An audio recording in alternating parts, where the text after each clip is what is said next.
Чете каквото трябваше, чети! Пусти този стол. Съчинителя на тази статия е Войчо Васо. Съответно, онзи господин, който се представи за Войчо Васо, а това е вашия собствен зет.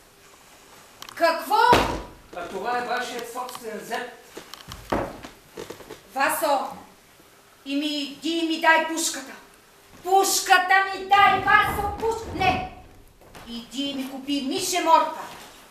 Живко, успокой се, защо мишеморка? Като плъх ще го отровя, като плъх. Аз предлагам да обмислим спокойно и най-добре е да го дадеш под съд. И друг да го съди, така ли? Само това няма да стане. Каквото и да му се случи, от моите две ръце ще бъде. Ало, министерството ли е? Свържете ме с Симо Попович. Ало, Симо, слушай, тук жена ти министершата. Ако още си министър и ако още си на власт, веднага ще направиш каквото ти кажа. Симо, ти що псуваш, бе? Ма ти мене не псуваш. Ма то бръмчи, пръщи. Васо Ячови, ма той моя Симо, той въобще не псува. Ало, аз съм Симо, аз съм Васо. Той какво казва? Какво казва, бе, Васо? Ядосан е, много ядосан. Ма ти що не му каза, че и аз много съм ядосана? Колегите му били зле настроени и казали, че ще да подаде оставка. Какво? Само да е посмял. Вземи телефона и му се обади. И му кажи, ако си подаде оставката вкъщи да не е стъбил. А колегите му, като искат всичките да си подадат оставката, той да не е посмял. Телеграма на госпожа министерша.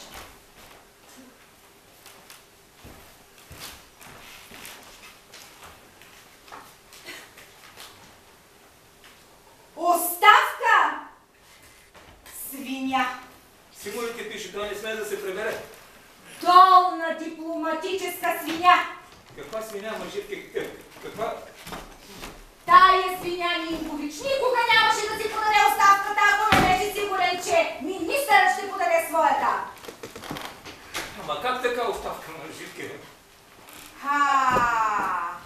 Правиш планове и оставката идва като гръм от ясно небе. Правиш планове и изведнъж гръм. Плановете ти отиват всичките на кино. Как така на кино? Родана ми с фамилията, я се стигни. Няма да я бъде тая. Няма, отивам.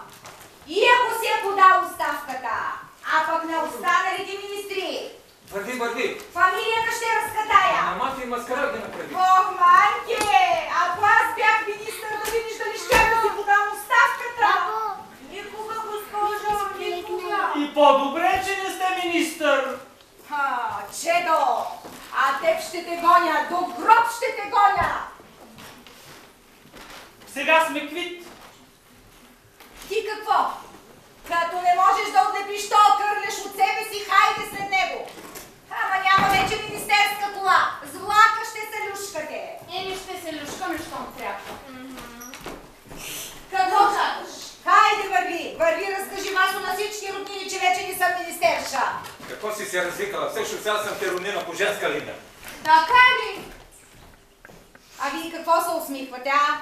Много сте доволни, много ви е добре. Нали? Ама ако си отворя устата, за всеки го мога да кажа по нещичко. Не дейте да се радвате, не дейте, защото много скоро всичко ще се повтори и ние пак ще бъдем министри.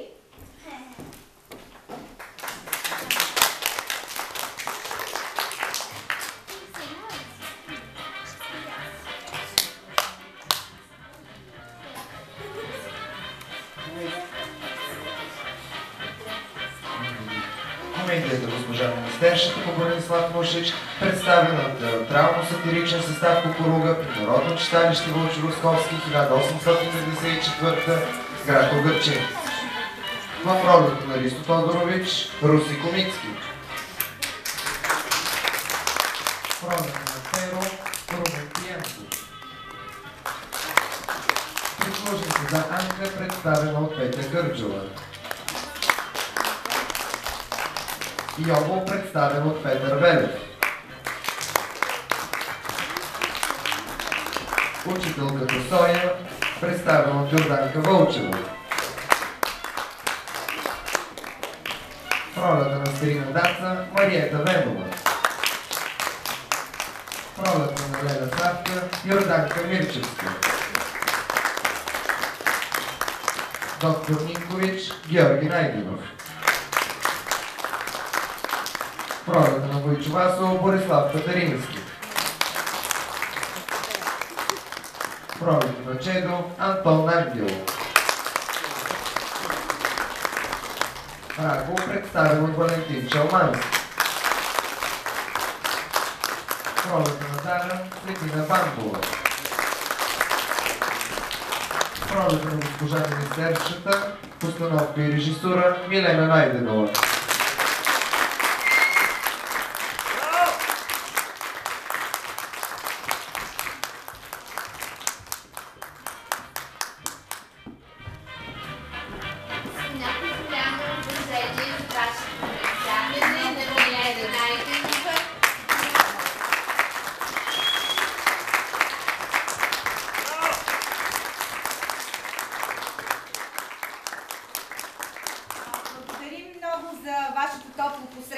Искам да използвам случая на вашата сцена да пожелая на добър час на наши трима самодейци, които са и абитюренти тая година. Това са Руси Комицки,